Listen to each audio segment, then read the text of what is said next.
several times a night urinating. Maybe they have sleep apnea where they can't breathe. Maybe they have cramps in lower calves. Maybe they have restless leg syndrome. So the problem with not sleeping is that it's going to really affect the cognitive function, especially if someone's talking to you. You're going to have a hard time keeping your attention because the cognitive function's not there. The other thing you need to know about a lack of sleep is it really, in a severe way, affects your blood sugars. So you're going to want to snack more. You're going to crave the wrong foods. For insomnia, you want to go for long walks every single day without your cell phone in nature. And I find that I can sleep much better after a long walk. Before bed, I would highly recommend doing a lot of stretches.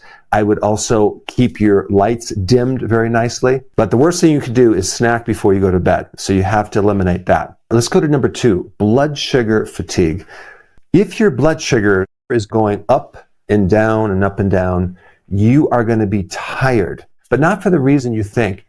It's really because your cells are starving for fuel, despite having a lot of food available. If you just take a look at a diabetic, what is a diabetic? It's someone who has high blood glucose.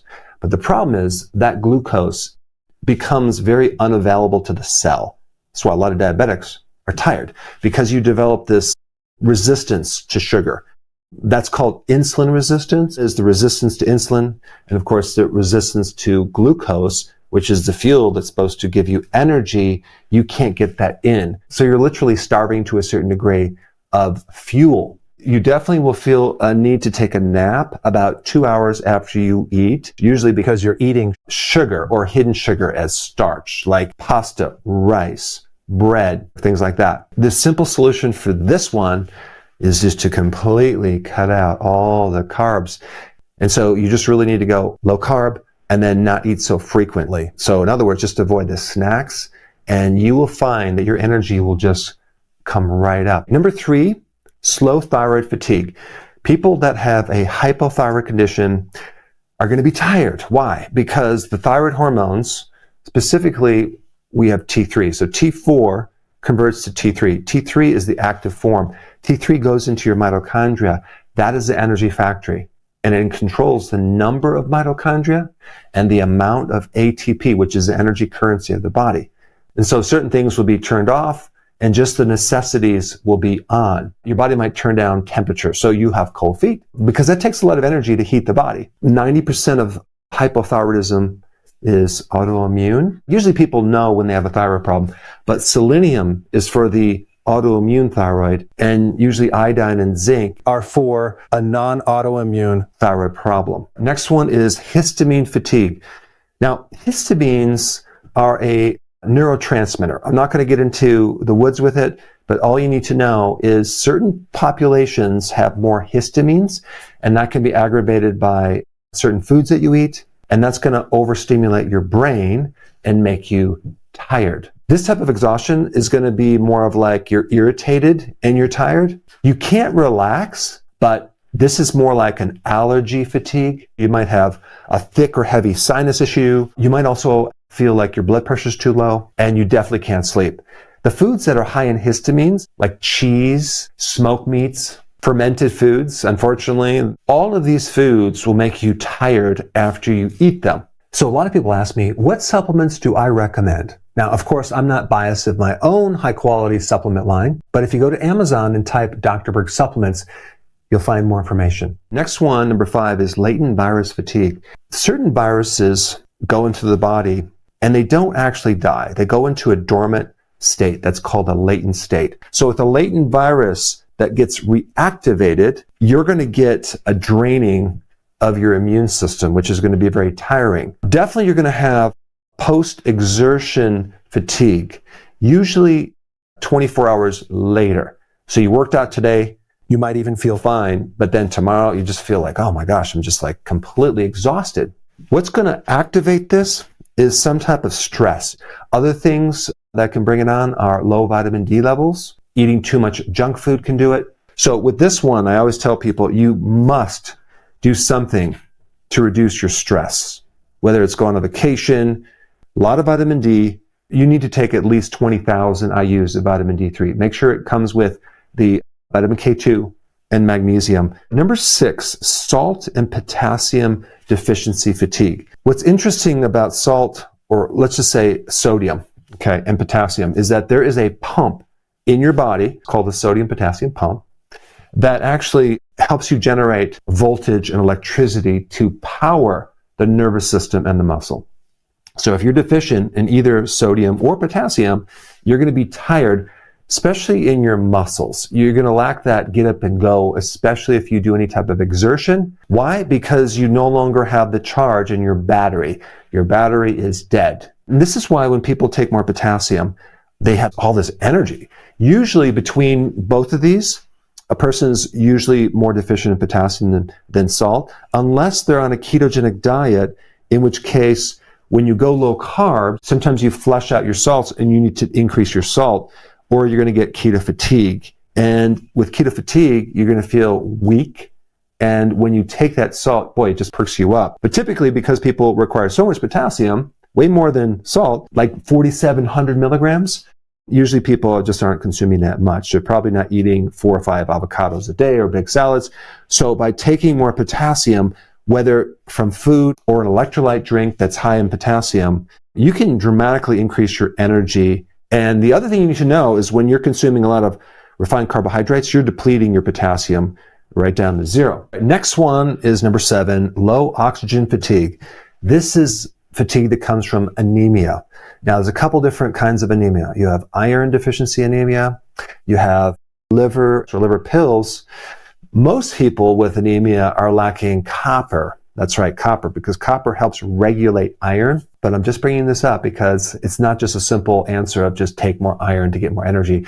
Too much iron is really bad for the body, so you don't want to do that. Even in some situations, and I'm going to bring this up as a kind of exception, if you don't have enough stomach acid, if you have heartburn, acid reflux, and you're tired, what you need to do is take betaine hydrochloride as a supplement, and probably maybe 5 or 6 of them before each meal. Not only would your digestive problems vanish, but you can get your energy back. And so I didn't include that on the list, but a lack of stomach acid can also make you tired. All right, number 8, low magnesium fatigue.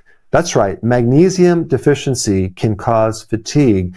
We normally think about a magnesium deficiency as a cramp or tight muscles or insomnia, you can't sleep. And so many people are tired because they don't have magnesium, and they don't even have a clue because it's really hard to test for magnesium. A typical blood test looks at magnesium in the blood, but most of magnesium is inside the cells, so they're going to miss it if they do a typical blood test. It's difficult to determine if you're magnesium deficient unless you know how to test it. Most people are deficient, and magnesium is super important in a lot of different things. And so the solution is to take magnesium glycinate. I like taking it before bed because it helps you relax, helps the muscles, helps you go to sleep. Number 9, low B1 fatigue. B1 is one of the helper nutrients to extract energy. Eating too much carbohydrates, they create a deficiency of B1, and now they can't use that fuel. That fuel is usually shunted to make fat, but it's not used to make energy. So they're going to be tired. One of the most common symptoms of a B1 deficiency is nervous energy or nervous tension. And what's happening is they're getting a lot of lactic acid that builds up in the body. So that's going to affect the breathing because their pH is more acidic. If someone consumes a lot of carbs, refined carbs or sugar, and then they feel fatigue afterwards, suspect a B1 deficiency. The type of B1 I would recommend after correcting the diet, this is called L-thiamine. It's from garlic. All right, let's talk about this one right here. No sun fatigue.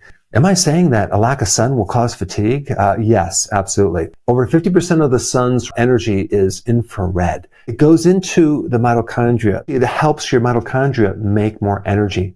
But without the sun, you can be very, very tired. I mean, just take a look at any person that is inside way too much. They're sitting in front of their computer. They're exposed to all this artificial light, and they don't get out there and get sun.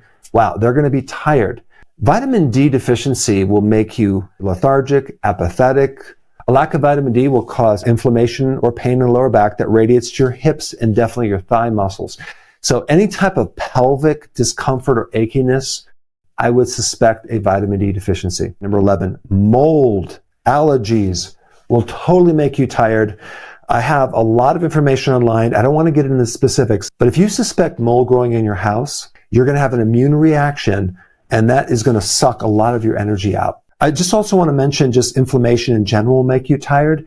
If you have inflammation from an autoimmune disease, I'm going to put a link down below of what diet I recommend you should be on for inflammation. But just in general, you can get rid of a lot of inflammation just by increasing your vitamin D up to about 20 to 30,000 IUs every single day. Make sure when you take vitamin D, you're taking K2 and magnesium, because without that, it doesn't work. Let's go right to number 12, long COVID. A lot of people are tired because of long COVID.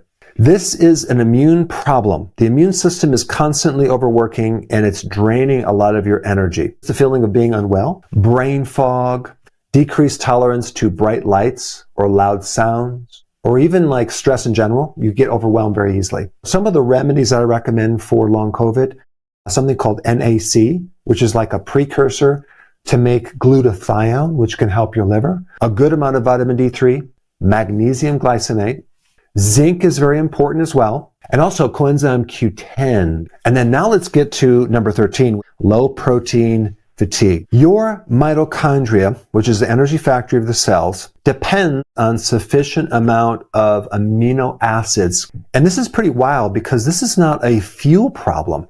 You might have enough carbohydrates or fats as fuel. You just don't have enough protein. You see, so many things in your body require protein that go completely beyond fuel. You need the amino acids to allow the enzymes to work, your ability to make antioxidants, your ability to repair. You have all your muscles, your tendons, your ligaments. All of this requires amino acids. This affects your brain because your brain's going to feel toxic. You're going to be tired. Or you're not going to get enough amino acids for the reparative actions.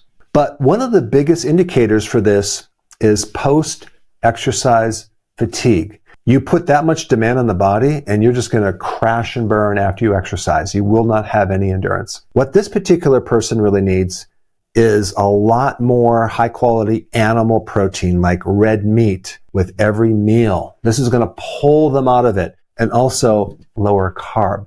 And then lastly, let's talk about this, adrenal fatigue. I've done a lot of videos on this. The adrenal gland is the gland on top of the kidneys. You have two of them, and they are the glands that react to stress. One of the specific things with adrenal fatigue is you're just dragging all day long. Right around, like, I'd say between 3:30 and 4, boy, you could take a nap. But usually as the night goes on, all of a sudden you start waking up. So everything is backwards with your circadian rhythm. You're probably going to be craving salt, and actually taking more salt will help you. So more sea salt will actually calm the adrenals down and you'll actually sleep better. So you might need a good electrolyte powder with potassium to help recharge the adrenals, because with an overactive adrenal, you'll be depleted of potassium as well. Taking ashwagandha on a regular basis can greatly help the adrenals. I don't recommend doing high intensity exercise before bed, but I do recommend long walks, hikes in nature without that cell phone. So I hope you're now much more enlightened on fatigue and what you can do to reverse it. But also, since you're here, I highly recommend